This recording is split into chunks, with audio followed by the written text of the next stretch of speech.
I see property taxes as you rent your property.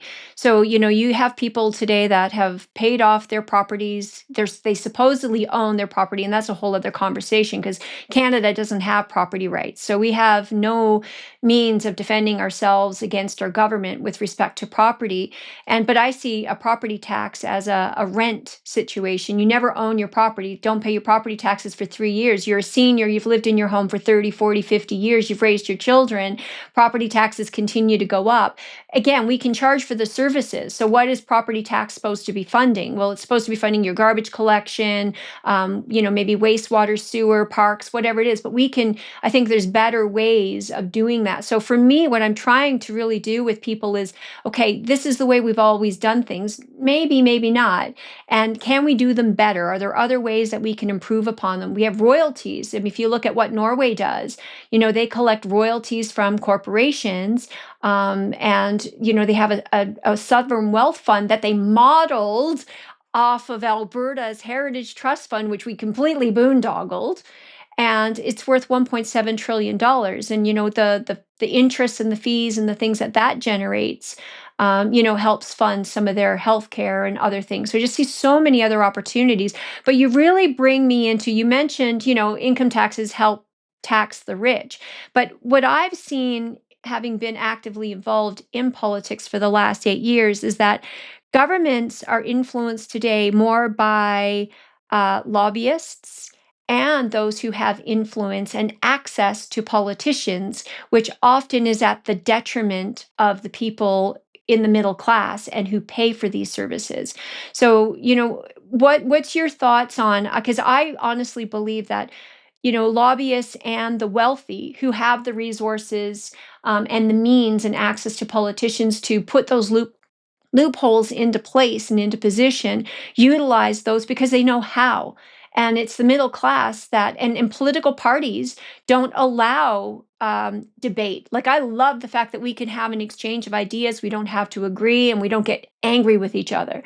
But so many political parties, you just come up today and you disagree with this, or you propose a different idea, and you can find yourself on the outside of that party as an independent, or you can't get in to government because the party says, no, we're not going to go there. How do we challenge some of these ideologies? And democracy to me is 51% ruling the 49. I'm more in favor, and this is why I think I like the idea of an Alberta independent nation, is because now we can take a look at a constitutional republic which protects the individual. The smallest minority is the one person, not the 51%. What would your thoughts be on some of the structural issues within Canada, and what we could potentially do and what the opportunity might lie there as an independent Alberta?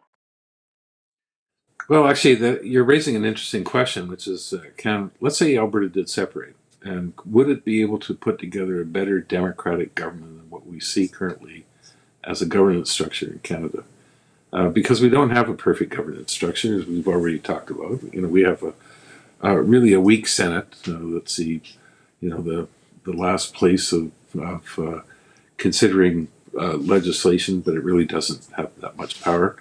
Uh, we have we have an unfair distribution of Senate seats anyway, would be very difficult to change. And then we also have a government that has been created initially really to be a unitary government by John A. Macdonald, uh, because he didn't want to go the route of the United States, and so we ended up with the government that we had, and that we've had historically. But the question is, what would Alberta want to do? Would it have proportional representation? Would it have two legislatures? One representing maybe regions of Alberta, and the other representing population, things like that. Those are very interesting questions to ask, but I haven't seen anyone really raise those questions about how to improve governance in Alberta that would be better than what we're seeing at the federal level. Well, now you have. I'm raising those questions, Dr. Mintz. If I don't you have. had advice to give, if you could, let's say, take a blank sheet of paper, what would what you view to be a successful model of governance look like? Because that's, for me, that's what I'm really looking for. I don't want to recreate Canada inside of Alberta. I don't want to replace, Ottawa with Edmonton, for example. If we are going to do this, in my opinion, what I'm looking for are the brightest minds and the best ideas from around the world. We have the luxury of hindsight, to be able to pick and choose now what has created, and in my opinion, it's the best outcomes. I really do not like this equality of outcome. I like equality of opportunity, even in our healthcare and in our, education systems. I think there's better ways, and you're exploring some of that now, especially in education. There are better ways to do this to provide better outcomes. So if you had the opportunity to start a brand new nation, what are some of the things, that you personally would look to implement, and some advice that, Albertans could look to go, oh, that makes sense. We should take a look at that. Like, I'm challenging healthcare, education, taxation, all the big ideas, and we can do it better. I honestly believe we can do it better. And what an amazing opportunity. I see this almost like the American Revolution. We get to do this all over again and create a system that works truly for the people and create the prosperity and the freedom, I think, that Albertans in particular are looking for, more so than you see people in the East demand. Well, I think I don't know if I would have the perfect answer because I'm not sure any governance structure of any country is perfect. They're far from it. However, I've always been impressed by what Australia does and what New Zealand does. New Zealand actually population that wouldn't be that much different than Alberta's. Uh, by the way, New Zealand got rid of provinces a number of years ago, over 100 years ago. They abolished their provinces, but it is a small country. But what I see, for example, in Australia, you have two different legislatures. One which is based on regional representation, the other one that is based on uh, uh, population. And I think it's reasonable to have one even in Alberta based on regions because the north is not the same as the south. And of course, you have the two very large urban centers that dominate the population, but the rural areas are very important too. And need to have proper representation. Then of course is the relationship of the province with the municipalities and how you spell out the powers of the municipalities vis-a-vis the province. And again, those things could all be dealt with. But it would require a real thinking about how best to run the system. I mean, maybe there should be some consideration of what Switzerland does in terms of it has its cantons, but it also decides a lot of decisions by referenda, much more than you find here and in North America. And so you could ask, maybe we should be thinking about a Swiss type model that might be interesting in terms of governance. But yeah, obviously there are some different structures that could be considered, and I'm not quite sure really where Albertans want to go on any of that because I don't think there's ever been a real discussion around those issues. Well, I'm hoping to spark more of those discussions around those issues because I really see the role of government first and foremost as the protection of individual rights. I mean, I think that's what the govern expect of their government, not the government to infringe upon those rights. And I think more and more we've seen government attain more and more power at the expense of the people. So, like you said, with the Swiss and referendums and their cantons does keep more power with, and there's so many models around the world that are worth taking the best of.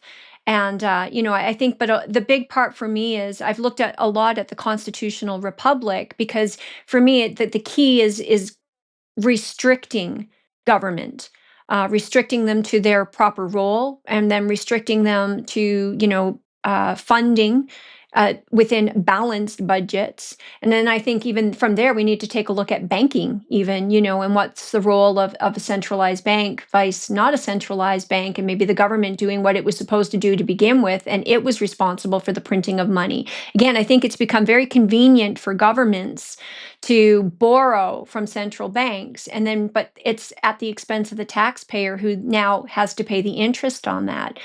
So I don't want to hog all your time today. I could go on with you for hours. I know that. I could keep you here all day.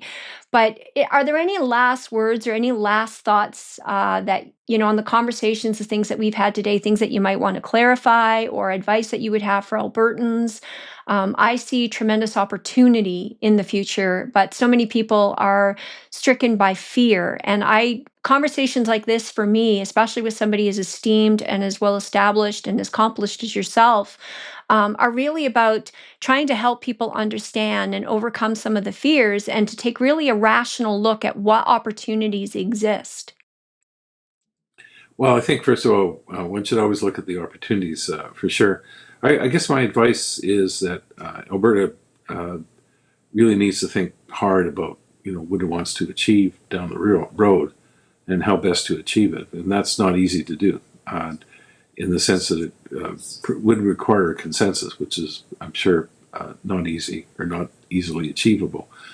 But I do think that there's a real need, I think, to spell it a bit more what separation actually means. And rather than simply talking about the transitional impacts, to ask the question, what is it that Alberta would do so much differently as a separate country than what it's currently doing? And exactly what does that mean? What kind of institutions would you have? Would you have a charter of rights, just like the one you're mentioning? It could be different than the federal one that's currently in our Constitution. We didn't talk about First Nations, but there are some special obligations there that you cannot forget. And of course, as you know, First Nations would be very much against separation, but again, it depends on what rights and powers are maintained for them, which has a whole long historical aspect going even before Canada was created, in terms of its relationship with the British Crown. So all those questions, need to get, I think, dealt with before people start jumping in a completely new area. Not to say that it can't be done, but I think those questions need to be discussed. Wonderful. Well, I have some suggestions on those types of things too, and I think the conversation needs to be had, and I think it starts with things like this and people like yourself who are at least willing to engage in the debate and be a part of the conversation.